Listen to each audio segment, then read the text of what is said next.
Shalom, sidang jemaat yang terkasih.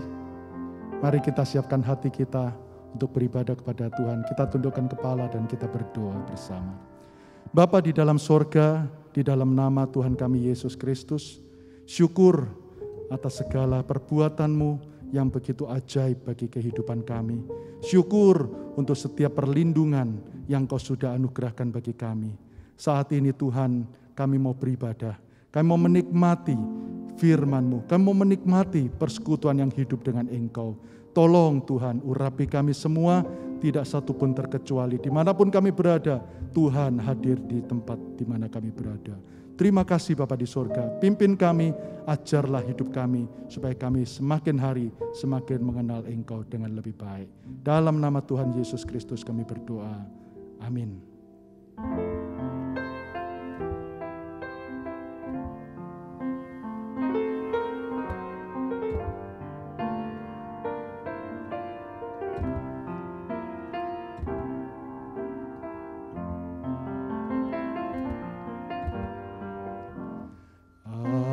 Ajarku mengerti segala rencana-Mu. Ajarku berserah hanya padamu. Bimbinglah jalanku dalam terang firman-Mu. Ajarku berharap hanya padamu.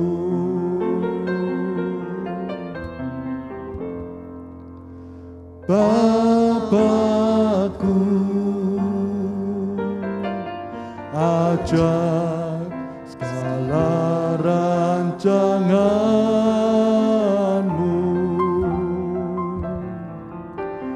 Tuhanku, heran perbuatan-Mu. Engkau sanggup mengadakan segala yang ku perlukan menurut kehendak-Mu. Terjadilah Bapakku, Bapakku, ajar segala rancangan-Mu.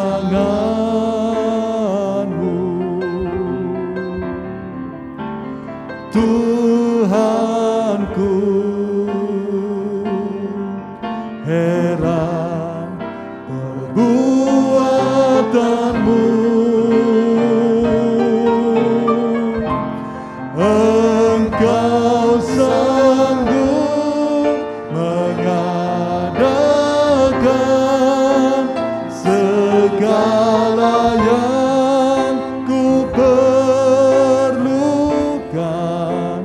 menurut kehendak-Mu. Terjadilah.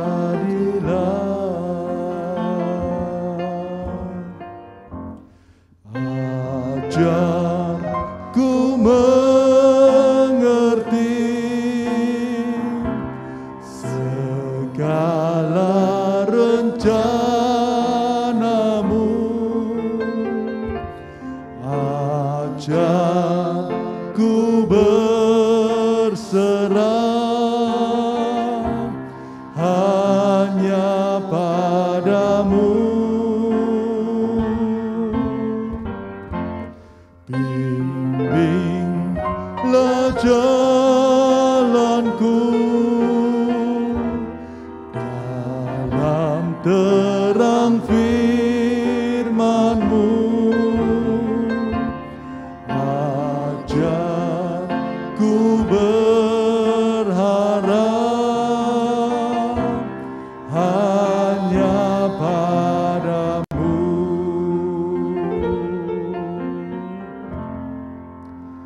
Bapakku, ajak segala rancanganmu,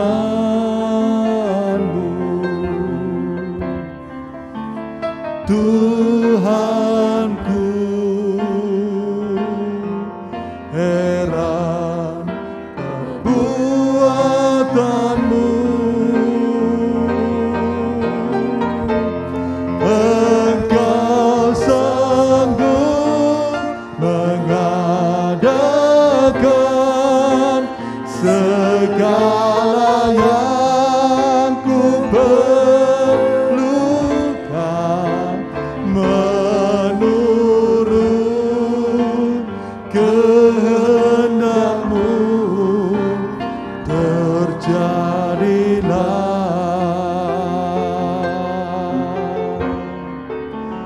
Bapakku,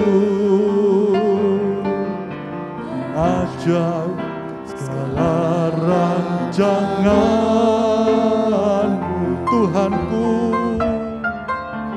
Tuhanku, heran perbuatan-Mu. Haleluya. Engkau sanggup mengadakan segala yang ku perlukan, menurut kehendak-Mu terjadilah.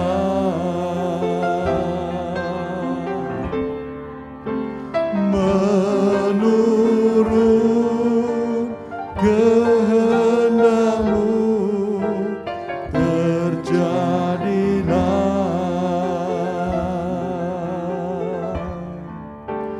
Menurut kehendak-Mu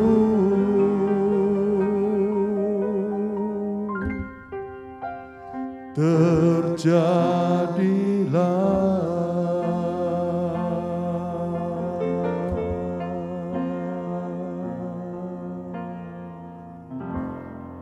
Puji Tuhan, mari kita akan berdoa sebelum kita sama-sama mendalami firman Tuhan dalam PA petang hari ini. Bapa kami dalam sorga, terima kasih karena Engkau sudah utus putra-Mu yang tunggal, Firman, yang menjadi manusia, yang kami kenal Tuhan Yesus Kristus. Sangat terima kasih. Kami manusia yang hina-hina, dina ini Tuhan, boleh membaca firman Allah yang kekal. Ini satu anugerah yang luar biasa. Beri kami rendah hati, beri kami anugerah-Mu, beri kami semua yang ikut live streaming untuk PA petang ini, hamba-hamba Tuhan, seluruh sidang jemaat dari berbagai tempat yang bisa ikuti ini.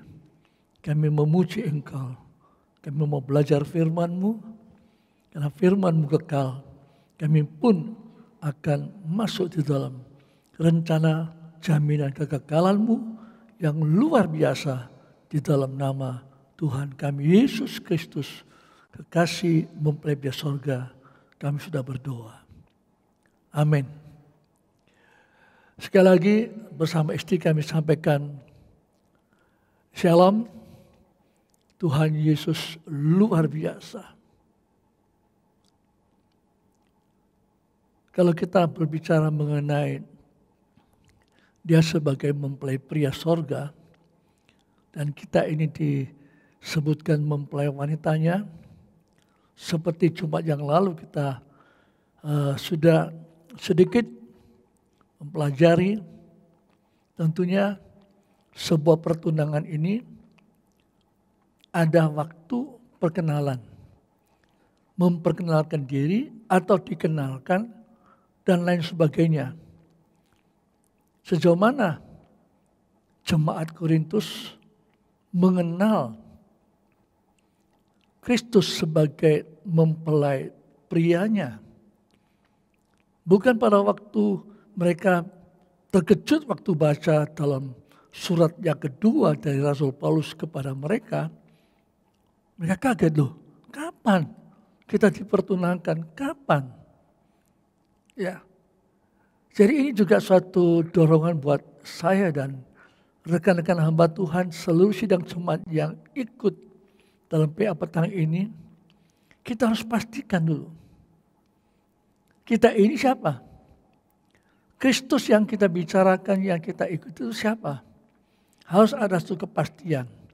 Tentunya berbagai istilahnya atribut yang diberikan kepada pribadi Yesus itu banyak. Dia bisa juru selamat, dia kekasih, dia penyembuh, dia nabi, masing-masing macam-macam. Tapi kalau berbicara mengenai dia sebagai mempelai pria surga, itu sesuatu yang unik.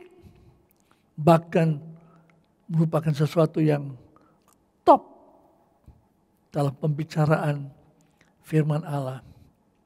Saja kita akan langsung tetapi mengulangi sedikit ayat yang sudah kita baca bersama-sama untuk menyegarkan kita yang sedang membacanya dalam tahun 2021.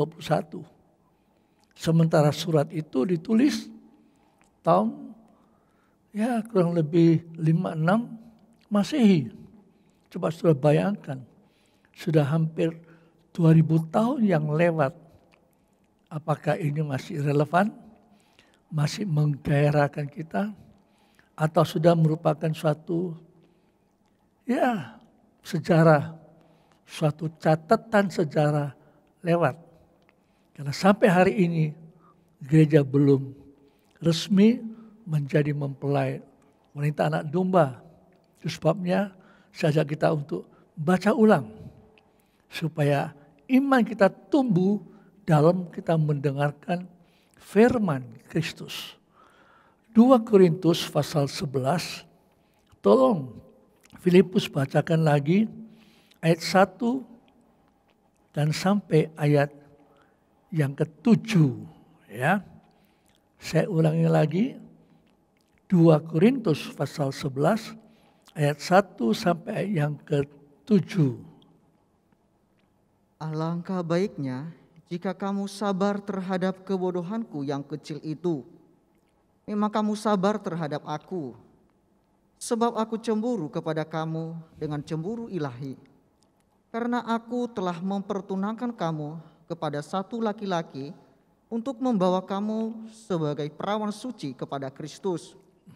Tetapi aku takut kalau pikiran kamu disesatkan dari kesetiaan kamu yang sejati kepada Kristus. Sama seperti Hawa yang diperdayakan oleh ular itu dengan kelicikannya. Sebab kamu sabar saja jika ada seorang datang memberitakan Yesus yang lain daripada yang telah kami beritakan, atau memberikan kepada kamu roh yang lain dari apa yang telah kamu terima, atau Injil yang lain dari apa yang telah kamu terima. Tetapi menurut pendapatku, sedikit pun aku tidak kurang daripada rasul-rasul yang tak ada taranya.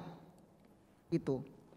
Jikalau aku kurang paham dalam hal berkata-kata, tidaklah demikian dalam hal pengetahuan. Sebab kami telah menyatakannya kepada kamu pada segala waktu dan di dalam segala hal. Apakah aku berbuat salah jika aku merendahkan diri untuk meninggikan kamu, karena aku memberitakan Injil Allah kepada kamu dengan cuma-cuma? Ya, terima kasih. Di akhir ayat tadi, bahwa aku salah kalau aku memberitakan Injil kepada kamu dengan cuma-cuma. Itu ada kaitannya dengan pertunangan. Dan apa kita kembali meneliti dalam kalimat telah. Ya, ini penting bahwa tadi saya sedikit memulaikan dengan surat ini tidak ditulis, tidak diberikan kepada jemaat Korintus secara tiba-tiba. Ya, aku akan mempertunangkan kamu. Ya, kamu hati-hati dan bagaimana. Tetapi Rasul Paulus mengatakan, aku telah. Berarti cukup lama. Ya. Bukan hari ini telah, kemudian besok langsung ditegur. Kamu kok begini. Tidak. Cukup lama. Saya sempat mempelajari lagi, tentunya ini catatan yang saya terima, bahwa surat ini ditulis, kalau tidak salah setelah 14 tahun. Ya. Lamanya setelah jemaat Korintus diselamatkan, kemudian bertumbuh dalam kondisi yang kita sudah mempelajari belum dewasa, sampai 2 Korintus. Jadi kita perhatikan kalimat telah itu diulang-ulangi. Ya, kalau ada seorang yang membawakan Yesus yang lain, ya, tidak sama seperti yang telah. Kamu terima roh yang lain yang tidak sama dengan roh yang telah, Roh Kudus, dan juga Injil yang telah. Ini perlu kita sadari dalam pertunangan manusiawi juga, itu memang demikian. Ya, tidak tiba-tiba ada masalah yang tidak tahu, tapi sesungguhnya sudah tahu. Itu sebabnya kita akan lanjutkan dalam pengertian ini. Walaupun kita tahu ada Yesus yang lain, ada roh yang lain, ada Injil yang lain, seolah-olah ada 3 hal. Ya.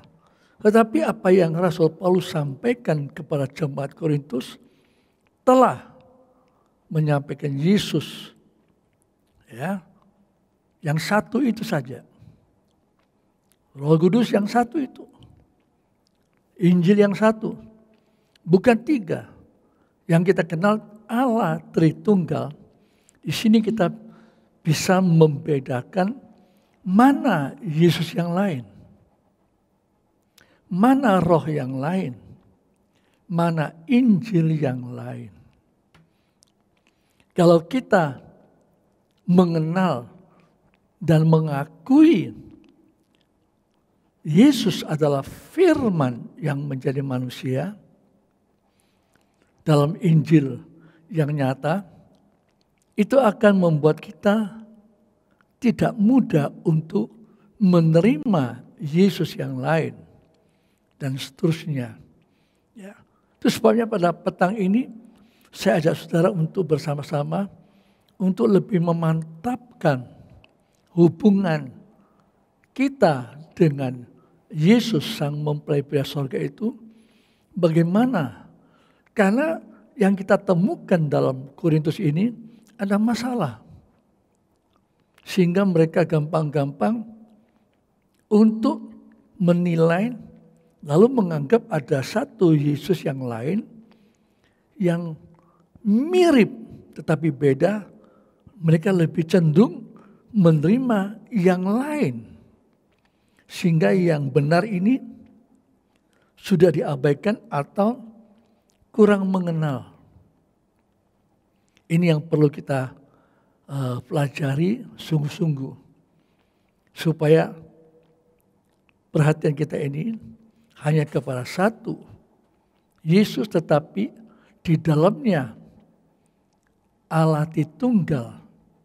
Selalu itu satu paket yang tidak bisa berdiri sendiri.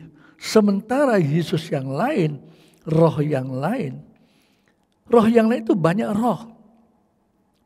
Saya pernah katakan bahwa saya punya roh sendiri, ya. Saudara mempunyai roh sendiri, siapapun punya roh sendiri, dan dunia ada banyak roh-roh setan. Ada roh-roh jahat, ada roh-roh najis. Ya. Setan pun roh.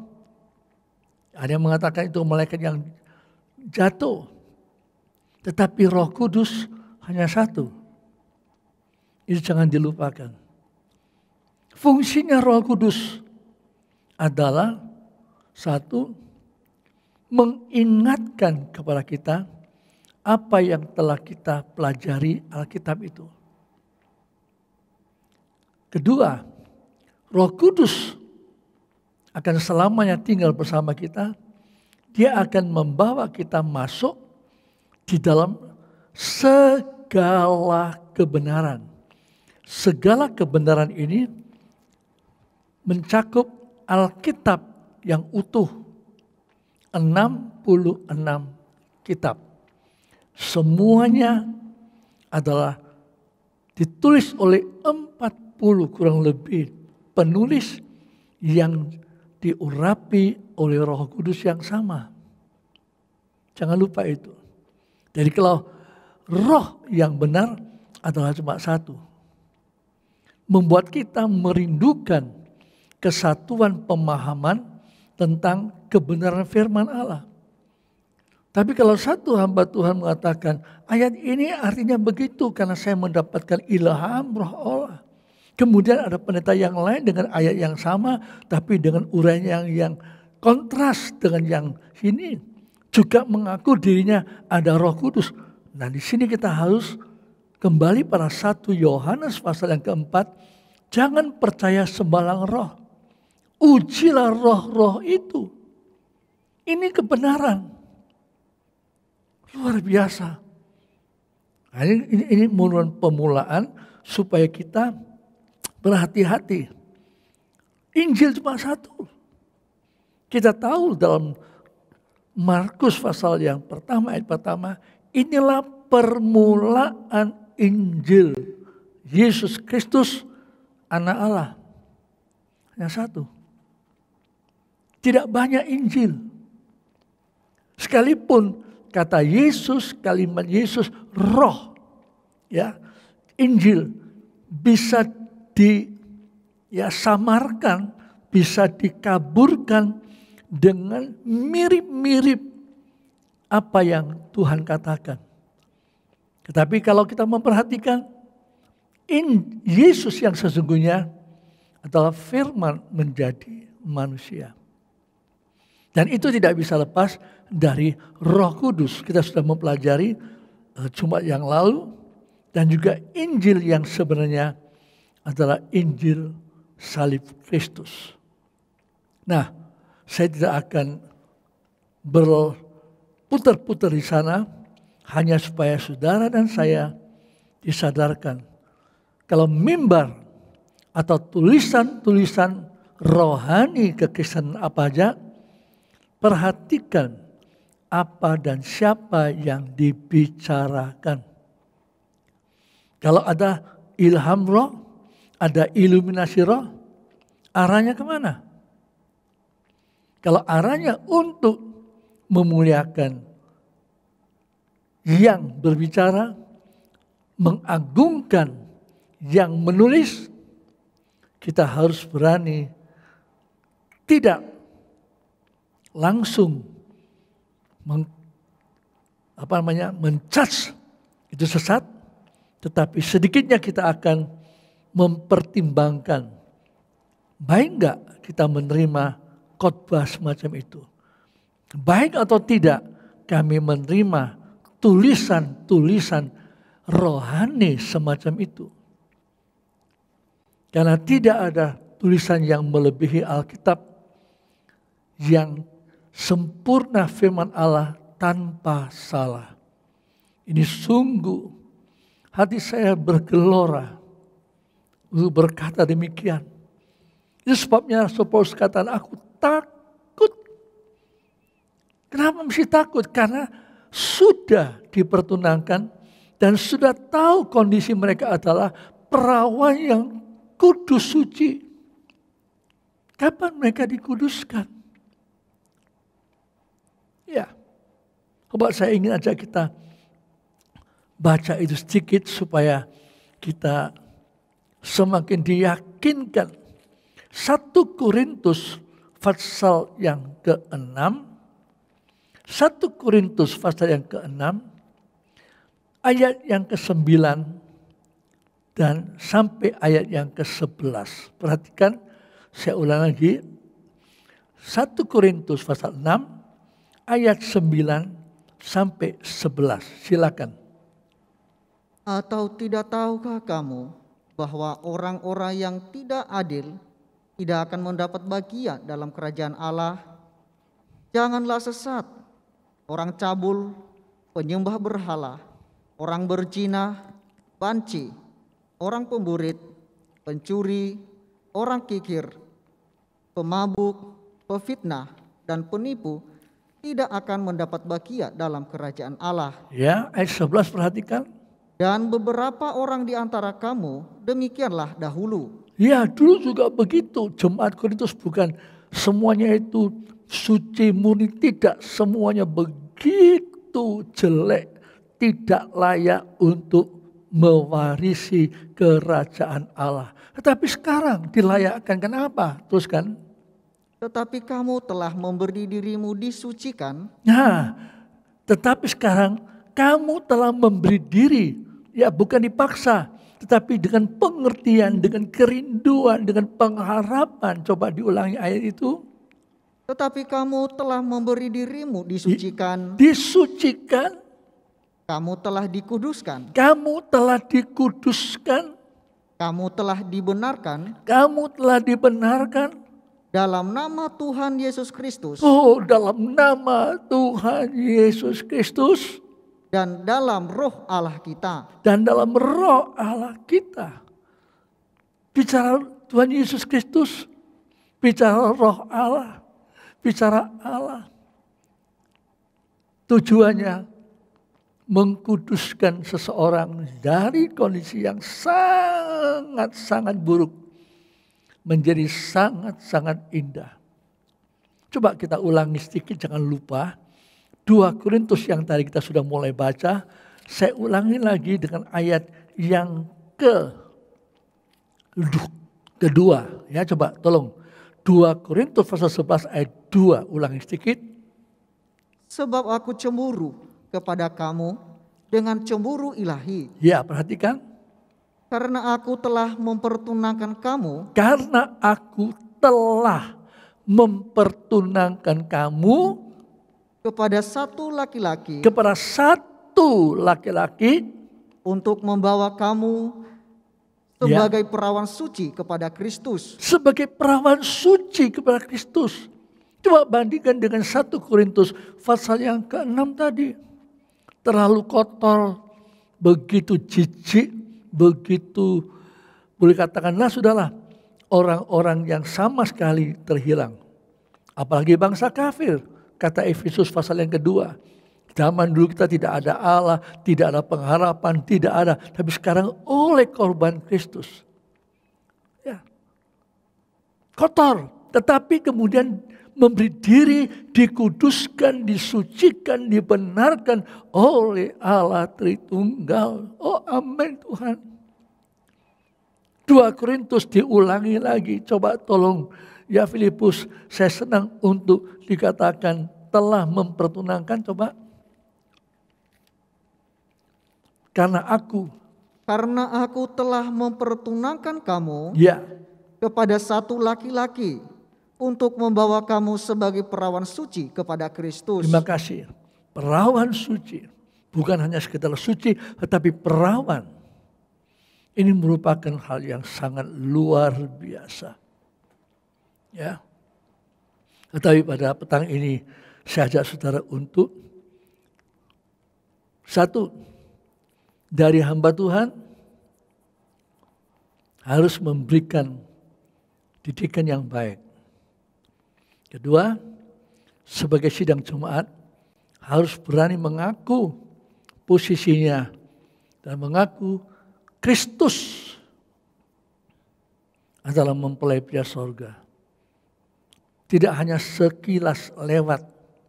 Ya, tidak ada firman Allah yang sekilas lewat. Firman Allah itu adalah Allah pribadi yang dari firman terciptalah semua yang kita lihat.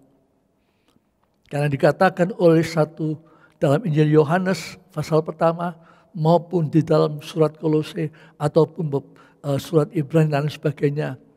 Tidak satu pun yang terjadi tanpa firman. Luar biasa. Ya, jadi tidak boleh kita abaikan satu ayat dan pentingkan ayat yang lain yang kita rasa cocok. Apakah ya pertunangan ini mungkin dalam dunia umumnya keduanya ini akan coba untuk memadu cinta sehingga keduanya menerima karakternya masing-masing. Ya, seorang gadis akan menerima apa adanya calon suaminya juga harus menerima apa adanya calon istrinya. Mungkin dunia pernikahan ini bisa kita iakan. Tetapi uniknya di dalam suatu pertunangan rohani justru luar biasa. Dia menyucikan supaya dia menjadi jemaahnya itu menjadi suci, murni, tanpa cacat celah, sesuai dengan tanpa cacat celahnya mempelai pria sorga. Seringkali kita masih keliru bahwa kita ikut Yesus, ingin Yesus yang mencontoh saya, ingin Yesus yang akan mengikuti saya punya corak hidup, karena corak hidup saya ini berhasil Tuhan berkati lebih jauh. Ya, bukan mengatakan Tuhan, aku serahkan hidupku ini. Jadilah menurut maumu Tuhan. Petang ini kita akan pelajari. Saya katakan sekali lagi kita tidak mungkin mampu mempelajari secara dalam. Tapi setidaknya kita mau sungguh-sungguh. Karena Rasul Paulus mengatakan apa? Coba saya ajak saudara untuk membaca 1 Korintus pasal yang keempat. Kita kembali sedikit untuk mengulang-ulangi supaya tidak melupakan itu ya. 1 Korintus pasal yang keempat ayat yang ke-14 mulai. Hal ini kutuliskan bukan untuk memalukan kamu, tetapi untuk menegur kamu sebagai anak-anakku yang kekasih. Sebab sekalipun kamu mempunyai beribu-ribu pendidik dalam Kristus, kamu tidak mempunyai banyak bapa, karena akulah yang dalam Kristus Yesus telah menjadi bapamu oleh Injil yang kuberitakan kepadamu. Ayat 16 perhatikan. Sebab itu aku menasehatkan kamu. Turutilah teladanku. Turutilah teladanku. Ini luar biasa. Ya, kita sudah tahu bahwa Rasul Paulus oleh Injil dalam Yesus Kristus melahirkan jemaat Korintus. Tidak salah dong kalau seorang ayah menginginkan anaknya, dalam hal ini ceweknya, menurut pola hidup dari papanya. Luar biasa. Ya. Coba kita tambahkan satu dulu. Dalam 1 Korintus yang sama, pasal yang ke-11, ayat yang pertama. Jadilah pengikut Kristus. Ulang lagi. Jadilah pengikutku. Jadilah pengikutku. Sama seperti aku juga menjadi pengikut Kristus. Sama seperti aku juga menjadi pengikut Kristus. Saya ulangi. Jadilah pengikutku. Siapa aku itu? Rasul Paulus. Ya, siapa pengikutnya? Jemaat Korintus. Siapa dia? Papa. Siapa dia? anak-anak. Sama seperti aku juga menjadi pengikut Kristus. Oh, luar biasa. Masih banyak. Kalau Tuhan izinkan kita masih diperpanjang usia dan kita masih pelajari banyak nanti. Bukan cuma 2 ayat ini yang saya temukan, tetapi pada surat Galatia, dalam Filipi dan semuanya itu berulang kali Rasul mengatakan, jadilah, ikutilah teladanku karena aku mengikuti teladan Kristus. Ya. Jadi kalau sampai Rasul Paulus itu ingin sidang jemaat Korintus itu serupa dengan Paulus, maka Paulus mempunyai garansi mengatakan seperti aku mengikuti contoh Kristus. Ini merupakan nasihat tegas bagi kita para hamba Tuhan. Bukan sekedar menyampaikan firman yang sudah ditulis oleh Rasul Paulus, itu merupakan urapan ilham roh yang luar biasa, menjadi pengalaman nyata bagi seorang rasul yang namanya Saulus yang kemudian berubah menjadi Paulus, ya, yang dengan begitu berani mengatakan, contohlah aku karena aku contoh Kristus. Oh saudara, waktu saya sampai di sini saya bilang, Tuhan, kita PA ini tidak sekedar hanya untuk menyampaikan, tapi kita mau belajar dari Paulus. Satu sisi adalah yang melahirkan. Berarti kita hamba Tuhan di atas mimbar, kita harus selalu merindukan ada penambahan jiwa. Saya minta ampun sama Tuhan.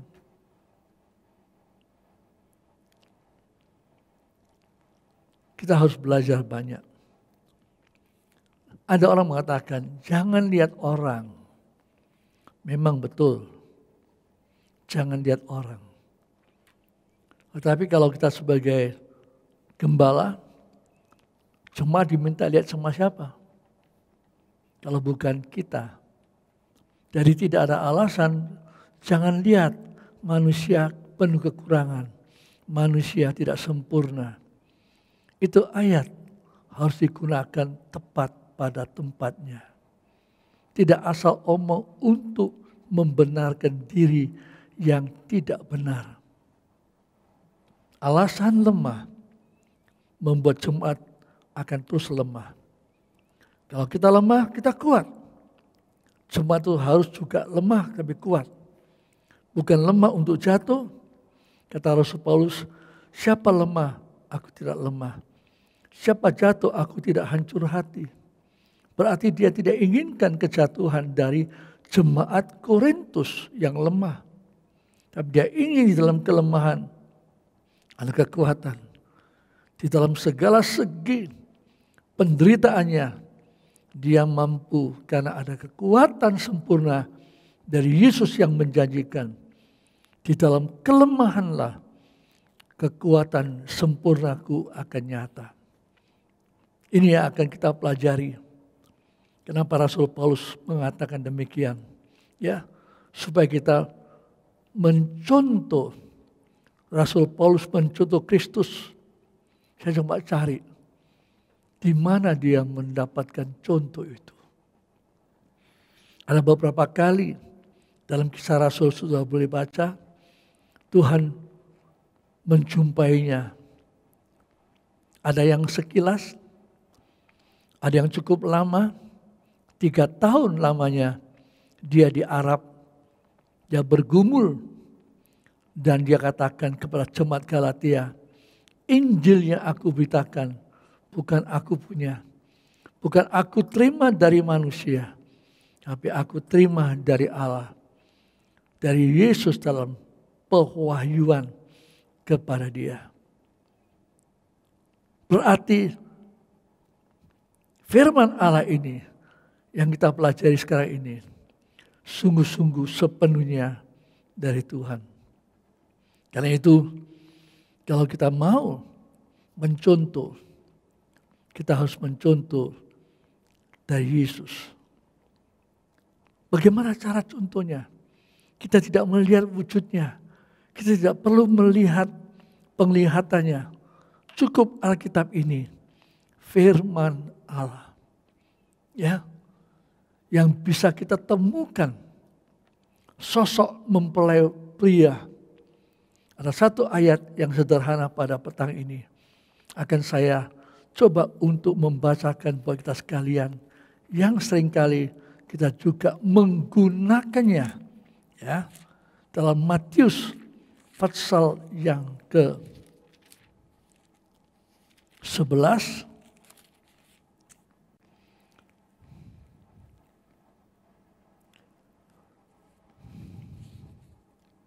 Ayat yang ke-28 sampai dengan 30. Marilah kepadaku semua yang letih lesu dan berbeban berat. Aku akan memberi kelegaan kepadamu. Ya, Pikulah kuk yang kupasang dan belajarlah kepadaku, belajarlah kepadaku karena aku lemah lembut karena aku lemah lembut dan rendah hati, dan rendah hati. dan jiwamu akan mendapat ketenangan. Ya, Sebab kuk yang kupasang itu enak dan bebanku pun ringan. ya. Ini salah satu saja. Tetapi cukup kuat untuk kita langsung mendengarkan suara Yesus waktu itu kepada rakyat, direkam, ditulis oleh Rasul Lewi Matius, ya, kemudian dikanon lalu menjadi firman Allah yang kita dengar pada petang ini. Belajarlah kepadaku. Dalam bahasa Indonesia mengatakan, aku lemah lembut dan rendah hati. Tetapi kalau di dalam bahasa Mandarin dikatakan, hatiku lemah lembut dan rendah hati. Dalam bahasa Inggris, for I am meek and lowly in heart. Ya, dari meek itu in heart, lowly pun in heart. Di dalam hati Yesus itu lemah lembut, di dalam hati Yesus rendah hati, rendah. Apa adanya. Ya. Tuhan janjikan kalau itu diajari, itu dipelajari, itu dilakukan, ya. Tuhan tidak otomatis memberikan kita rendah hati. Kita mesti belajar. Tuhan tidak langsung membuat kita menjadi lemah lembut. Kita mesti belajar. Menghadapi yang tidak lemah lembut. Menghadapi yang tidak rendah hati. Yang ingin selalu tinggi. Yang ingin selalu di muka. Yang selalu ingin dipuji. Ingin disebut. Ingin di dan seterusnya. Ini salah satu. Ya, ini salah satu daripada tabiat mempelai pria sorga yang kepadanya kita dipertunangkan. Ya, kita mesti belajar. Rendah hati, lemah lembut. Bagaimana caranya? Ya baca Alkitab. Ya, baca Alkitab seutuhnya. 4 Injil dalam Alkitab ini ada sebutkan 4 Injil dan juga yang lainnya. Kita akan menemukan tabiat-tabiat surgawi.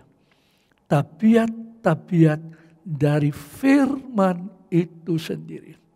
Firman itu Allah. Pada mulanya adalah firman. Firman itu bersama dengan Allah. Firman itulah Allah sendiri dan seterusnya. Oh, luar biasa. Ya, saya coba tambahkan satu ayat pada petang hari ini. Di dalam surat Filipi tentunya. Bukan Korintus, Filipi. Kita baca. Surat Filipi pasal yang kedua.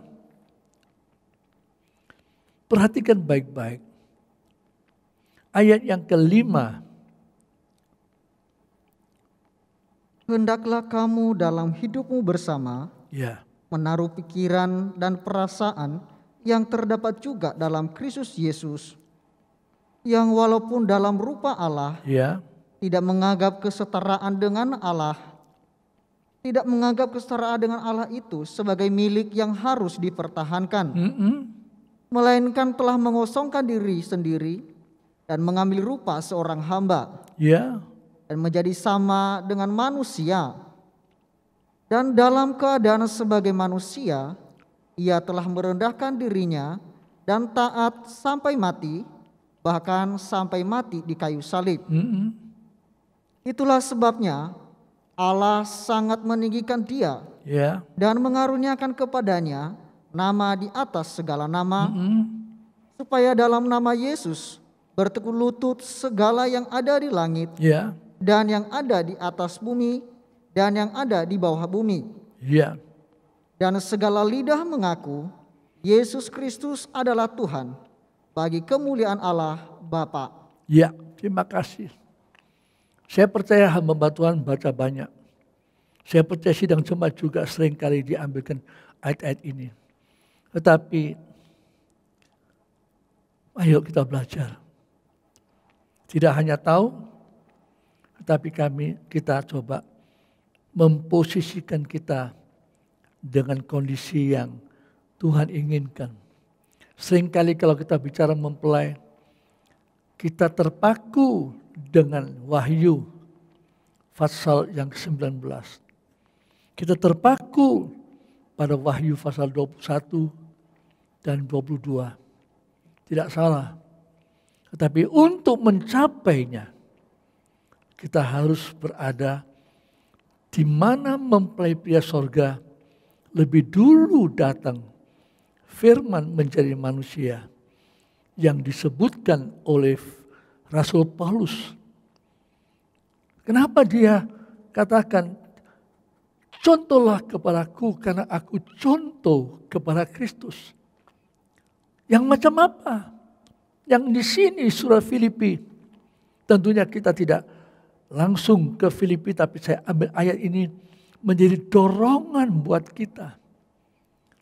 Ya, tidak sembarangan sebuah pertunangan dan kemudian Rasul Paulus berani mempertunangkan jemaatnya, anak rohaninya itu kepada seorang laki-laki kalau dia tidak tahu konsekuensinya.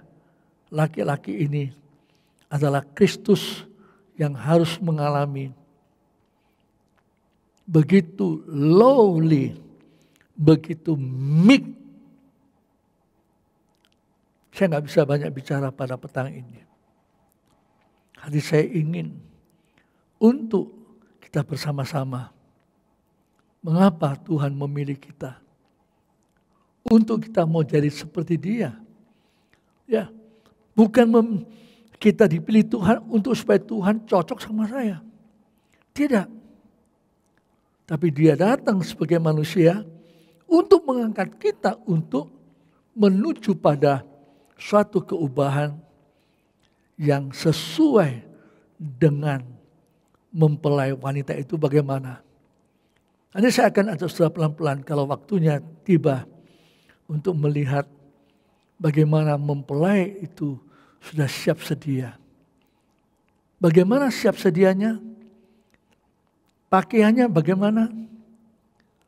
Motifnya bagaimana? Kita akan pelajari jikalau pada petang ini kita lebih dulu mengatakan, Tuhan, mengapa Engkau memilih aku? Sementara Engkau tahu betapa jeleknya aku, betapa tidak benarnya aku, betapa seringkali konsentrasi kami kepada Engkau tidak lagi selaras Tuhan. Kami terlalu sibuk dipengaruhi oleh Yesus yang lain. Ampuni kami Tuhan, supaya kami melihat firman inilah pribadi Engkau yang namanya Yesus Kristus yang adalah Tuhan kami. Kita harus berani untuk mengaku jujur. Seringkali tanpa sadar kita tanpa sadar kita bermain-main dengan roh yang lain. Roh Kudus cuma satu. Jangan lupa satu. Maka sidang jemaat Korintus cuma ada satu roh, bukan roh yang lain. Sekali lagi jemaat Lemah Putulan Johor, jemaat dimanapun juga, plus kita hamba-hamba Tuhan, kita semua hanya ada satu roh. Roh Kudus itulah Allah pribadi. Saya ajak saudara menyanyi itu nyanyian. Mengapa kau memilihku? Karena kita mau bersekutu dengan tubuh dan darahnya. Kita mau menyanyi lagu ini. Tolong pemain musik, ya, backing vokal bisa menyanyi. Mengapa kau memilihku?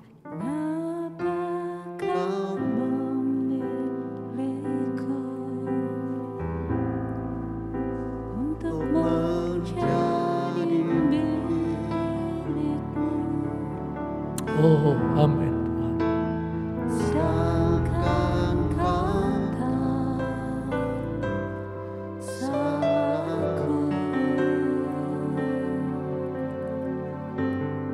Bagaimana mungkin Tuhan?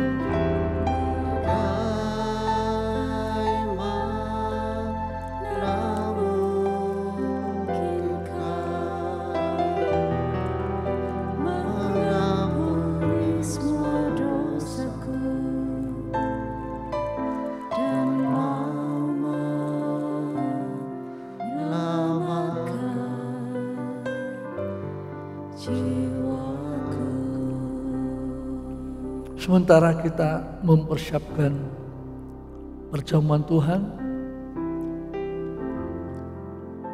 kita kembali untuk menyanyi ayat yang pertama ini. Sekaligus saya umumkan bahwa pengadaan perjamuan Tuhan akan kembali diadakan setiap Minggu Raya yang sedikit waktu ditiadakan. Tapi oleh karena kebutuhan, maka baik PA maupun Minggu Raya, selesai kebaktian, kita selalu mengadakan perjamuan Tuhan.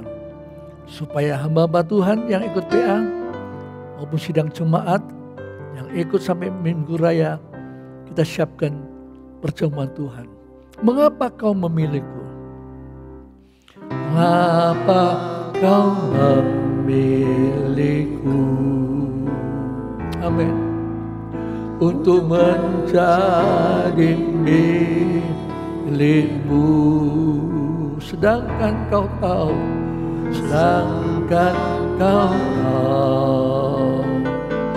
salahku. Bagaimana mungkin Tuhan? Bagaimana mungkin kau mengampuni semua dosaku dan mau menyelamatkan jiwaku. Tuhan tolongku hidup nurut teladan. Tolongku hidup nurut teladan. Ku mau mentaati,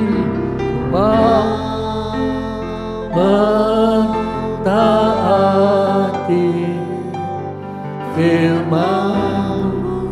Angkat roti ini, hidupku sekarang. Hidupku sekarang hanya bagimu, berjalan sertamu tiap hari. Kita sudah angkat, kita sudah siap, kita mau contoh dia. Ini salah satunya pengorbanannya. Bicara pengorbanannya tidak enak, saudara. Tapi apakah kita aminkan? Perhatikan kalimat yang saya bacakan. Bukankah roti yang kita pecah-pecahkan adalah persekutuan dengan tubuh Kristus? Amin. Karena roti adalah satu. Maka kita sekalipun banyak adalah satu tubuh. Karena kita semua mendapat bagian dalam roti yang satu itu. Kita aminkan, kita makan bersama-sama dalam nama Tuhan Yesus Kristus.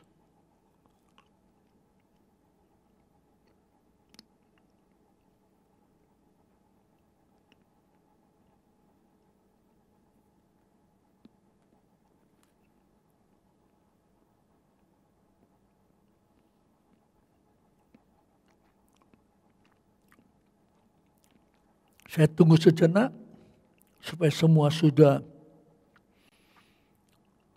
bersekutu dengan roti dan cawan sudah dibuka. Kita angkat cawan ini dan kembali kita bersatu hati mengaminkan apa yang saya bacakan. Bukankah cawan pengucapan syukur yang atasnya kita ucapan syukur adalah persekutuan dengan darah Kristus? Amin.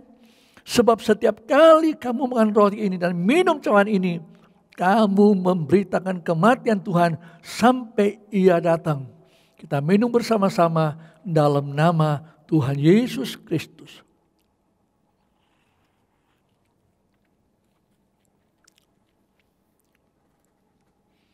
Kita menyanyi refrainnya dalam doa.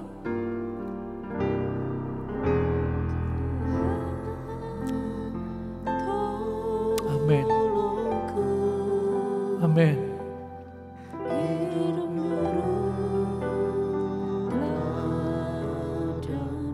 Oh, amin.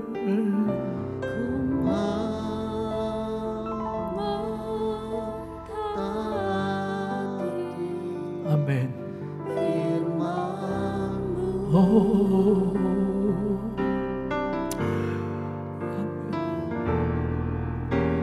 Hidupku sekarang hanya bagimu, berjalan sertamu tiap hari. Kita akan nyanyi lagi kur ini. Kali ini saya minta hamba Tuhan Saudara Filipus Zebua berdoa syafaat. Dan saya akan mengakhiri dengan doa berkat. Tuhan tolongku, amin.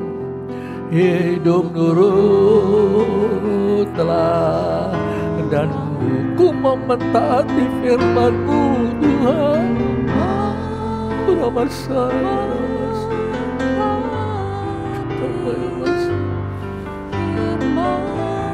Hidupku sekarang hanya bagi-Mu Tuhan. Hidupku sekarang hanya bagi-Mu,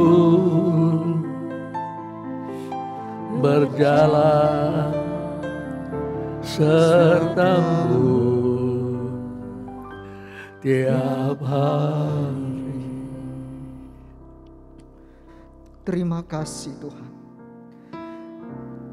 Hati kami bersyukur buat firman-Mu pada saat malam hari ini.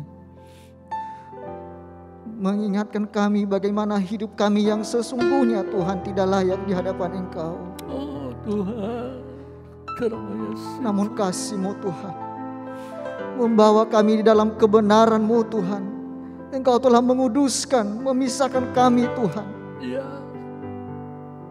Namun seringkali hidup kami dipengaruhi oleh hal-hal yang tidak sesuai dengan kebenaran firman-Mu. Tapi puji Tuhan kepada Engkau pada malam hari ini Tuhan. Engkau mengingatkan kami kembali. Supaya kami tetap hidup di dalam kebenaran-Mu Tuhan. Amin. Supaya kami tetap hidup di dalam mengikuti Engkau Tuhan. untuk memberitakan kebenaran firman-Mu Tuhan. Amin. Amin. Kami mau mengikut Engkau Tuhan. Tolong kami Tuhan. Amin. Tidak mudahlah bagi kami. Tapi kami yakin dan percaya melalui Roh Kudus yang Kau berikan kepada kami akan memampukan kami Tuhan untuk menjadi terang, untuk menjadi berkat bagi siapapun Tuhan, Ya. untuk memberitakan kebenaran firman-Mu Tuhan. Berkati kami semua Tuhan. Seluruh sidang jemaat-Mu yang sudah diberkati melalui firman pada malam hari ini. Seluruh kami pelayan Tuhan. Tolong kami Tuhan. Amin, Tuhan. Supaya hidup kami senantiasa di dalam kebenaran-Mu Tuhan. Amin. Di dalam kekudusan-Mu Tuhan.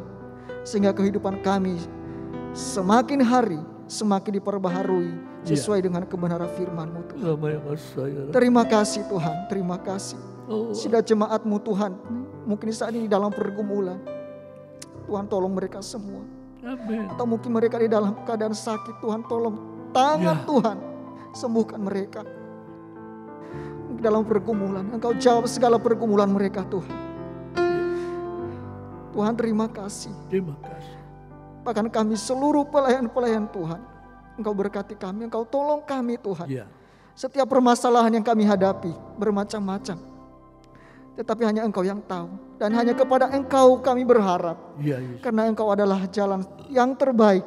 Yang memberikan solusi yang terbaik bagi kehidupan kami masing-masing. Terima kasih Tuhan, terima kasih. Kami berdoa buat hamba-Mu Tuhan. Yang sudah menjadi saluran berkat melalui kebenaran firman-Mu pada malam hari ini. Amin. Bapak Gembala kami Engkau berkati. Tolong Tuhan, kiranya kekuatan daripada Tuhan Engkau senantiasa berikan kepada hamba-Mu. Untuk terus mendidik kami, mengarahkan kami melalui kebenaran firman-Mu Tuhan. Berkati Tuhan, berkati kesehatan dan juga kekuatan daripada Tuhan. Senantiasa menjadi bagian kehidupan Gembala kami. Terima kasih Tuhan, terima kasih. Segala puji, hormat, syukur kami naikkan kepada Tuhan kami pada malam hari ini. Terima kasih Tuhan Yesus. Terima kasih Bapak Surgawi. Terima kasih Roh Kudus yang telah memungkinkan ibadah PA ini berlangsung hingga akhirnya. Kami serahkan lebih lanjut pada waktu-waktu yang akan datang. Karena semuanya dari Engkau, dan dikendalikan oleh Engkau. Untuk satu tujuan, Engkau dipermuliakan sampai selama-lamanya. Kami akan mengakhiri ini. Berkat-Mu menyertai kami, para hamba-hamba-Mu, sidang jemaat, besar kecil, pria, wanita, tua dan muda, dimanapun kami berada. Lewat live streaming ini, lewat YouTube dan lain sebagainya, kami percaya Engkau ada. Engkau ada di mana-mana, Engkau berkati semua. Saudaraku sekalian, anugerah sejahtera dan damai, perlindungan daripada Bapa, Putra, Roh Kudus menyertai kita sekalian dengan tanpa kecuali dan tanpa kurang sedikit pun, karena Engkau Allah yang sempurna, luar biasa sampai Maranatha. Pulanglah saudara sekalian, semuanya menerima ini semua hanya di dalam nama Tuhan Yesus Kristus, Kepala Gereja Mempelai Pihak Sorga, yang kami nantikan. Kami sudah berdoa dan ucap syukur untuk semuanya ini. Amin. Selamat malam semuanya.